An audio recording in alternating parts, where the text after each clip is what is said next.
अस्सलामुअलैकुम crime update में लियाकत तुसी देख रहे हो मेरा YouTube channel. Lahore DSP Usman Haider दी बेटी और बीवी दे अगवा दा जेड़ा ड्राप सीन हो गया है। डीएसपी उस्मान हैदर खुद उन्हां दा कातिल निकलिया है। मुलजिम ने इतराफ कर लिता है। मुकम्मल तफसील दे नाल तुहाडे नाल डिस्कस करांगे। साडे चैनल सब्सक्राइब करो, बेल आइकन बटन प्रेस करो और कमेंट दे विच इजहार राय लाजमी करना। पिछले महीने लाहौर दे विच एक अफसोसनाक वाक़या होया सी कि डीएसपी उस्मान हैदर साहब जो ड्यूटी तो वापस आए ने ते घर नूं ताले लगे हुए सी। इन्हां दे बकौल डीएसपी उस्मान हैदर साहब ने जो FIR दे विच लिखवाया है और जनाब उन्होंने जनाब परू परू देखे फोन किए और उन्होंने बीवी और बेटी का नंबर बंद जा रहा सी जनाब। फिर उन्होंने FIR कटवाई सी नामालूम अपराध के खिलाफ। लेकिन जो ससुराली है सी जी सस और साली है सी उन्होंने ये खिलाफ अगवा का एक मुकदमा दर्ज करवाया सी और बाद एक वीडियो और गल्लां जड़ियां मशहूर हुई सी कि तीफी बट जो CCTV पुलिस मुकाबले के हलाक होया कि हो सकता कि उसके जोड़े रिश्तेदार है उन्होंने बदला ना लिया हो। भी गल्लां सोशल मीडिया ते हुई ने। लेकिन हुण आके पता चला है कि इन्हां दा मर्डर किया गया सी। जी बीवी सी और इसकी जी बेटी है सी उस्मान हैदर दी। डीएसपी उस्मान हैदर ने जी FIR कटवाई है सी वो एक बरकी थाना दे विच उन्हें FIR नामालूम के खिलाफ कटवाई सी। अगवा का मुकदमा दर्ज किया गया सी। पुलिस अलहमदुलिल्लाह बड़ा अच्छी पेशरफ्त है, बड़ा अच्छा काम किया है, उन्होंने ट्रेस किया है।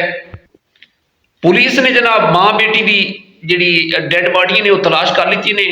कानू दे विचों बेटी की लाश जी बरामद हुई है पुलिस नूं और दूसरा जी बीवी की जी डेड बॉडी बरामद हुई है वो शेखपुरा के इलाके के विचों बरामद हुई है जनाब। उन्हां दोनों बीवी और बेटी जी है सी डीएसपी उस्मान हैदर की उन्होंने फायरिंग करके हलाक किया गया सी।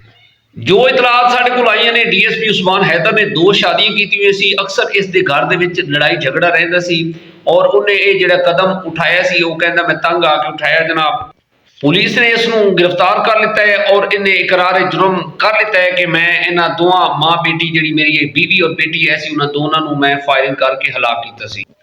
डीएसपी ने जी शादी की सी बहावलपुर की सी। इसके जोड़े ससुराली है सी उन्होंने भी पता लग गया है कि यह जी सफाक हरकत की है साढ़े दमाद ने की है। कितने अफसोस और हैरानगी की गल है जनाब जो सफाक दरिंदा है इन्हें जनाब हरकत करके FIR कटवाई नामालूम के खिलाफ अगवा की।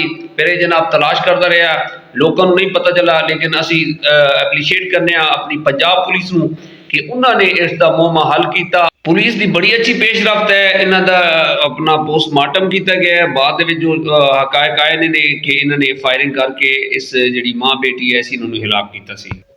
जी दोस्तों मजीद तफ्तीश हो रही है, गल्लां बातां जड़ियां ने वो सामने आउणगियां। ऐसी जनाब इसका उस्मान हैदर का किरदार जिस पोस्ट से ड्यूटी फराइज सर अंजाम दे रहे हैं उस्मान हैदर साहब, यकीन करो कि इतने बड़े अफसोस की गल है कि अपनी बीवी नूं तू डिवोर्स दे दे। बीवी दे नाल इन्हें जनाब एक गलत करके फिर इन्हें बेटी दे नाल कीता। अल्लाह बेहतर जानदा उन्होंने इस तरह किस तरह की दर्दनाक मौत हुई है। यह चल रहा है साडे मुआशरे के अंदर। यकीन करो कि इतना एक अफसोस हो रहा है कि यह सज़ा उन्होंने दी उन्होंने कसूर की सी है ती तू उन्होंने तलाक दे दे। और भी ये बड़े हल है सी इस्लाम के अंदर रह के बंदा बड़ा कुछ कर सकता सी। लेकिन जो इन्हें सफाक हरकत की है इसनों इसकी नौकरी भी जाएगी, इसनों सज़ा भी होएगी।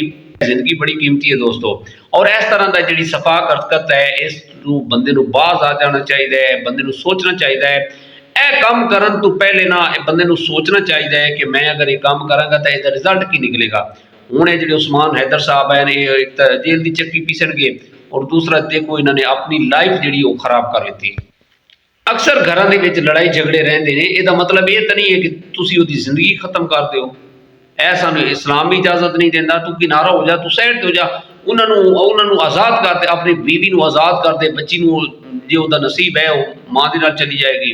जे अगर तू रखना है तू रख ले, लेकिन यदा मतलब यह हाल तो नहीं है कि तुम उन्होंने जिंदगी को ही खत्म कर दो। दोस्तों यह जो जज्बाती फैसले ने ना ये बंदे नूं पहले सोचना चाहिए है, फिर सोच के फिर अगला कदम चुकना चाहिए। लेकिन इस तरह का घटिया कदम नहीं चुकना चाहिए जोड़ा एक बदनामी का बायस बने। जोड़ा हूँ जनाब इन्होंने बदनामी का बायस बने है अपना पूरे अपने रिश्तेदारों के इन्हों की इज्जत रह जाएगी। बाद जो बंदा काम कर लेंदा है तो बाद बस वो पछतावे तो इलावा और कुछ नहीं होता। यार सज्जन सारे छोड़ देंगे ने और वो बंदा खुद अपनी जिंदगी भुगतता है। अलहमदुलिल्लाह तकरीबन ਜਿਹੜੇ ਉਸਮਾਨ हैदर ਸਾਹਿਬਾ ਨੇ ਕਾਫੀ ਅਰਸਾ ਜਿਹੜਾ ਹੈ ਇਹ ਆਪਣਾ ਜਿਹੜੀ ਡਿਊਟੀ ਪਰਫਾਰਮ ਕਰ ਰਹੇ ਹਨ। ਇਹਨਾਂ ਨੂੰ ਬੜਾ ਅਰਸਾ ਹੋ ਗਿਆ ਸੀ, ਹੁਣ ਥੋੜਾ ਹੀ ਅਰਸਾ ਕਰਕੇ ਤੇ ਇਹਨਾਂ ਨੇ ਪੈਨਸ਼ਨ ਆਣਾ ਸੀ। ਜੋ ਅੱਲਾ ਨੂੰ ਮਨਜ਼ੂਰ, ਬੰਦੇ ਦੀ ਆਪਣੀ ਗਲਤੀ ਹੁੰਦੀ ਹੈ ਤੇ ਬੰਦਾ ਫਿਰ ਕਹਿੰਦਾ ਹੈ ਜੀ ਬਸ ਕੁਦਰਤੀ ਹੋ ਗਿਆ ਮੇਰੇ ਕੋਲੋਂ, ਬਸ ਸਮਝ ਤੋਂ ਬਾਹਰ ਹੋ ਗਿਆ। ਇਹ ਬੰਦੇ ਦੇ ਅਲਫਾਜ਼ ਹੁੰਦੇ ਨੇ। ਤੇ ਆਪਣਾ ਢੇਰ ਸਾਰਾ ਖਿਆਲ ਰੱਖਿਆ ਹੈ। खुदा हाफिज़।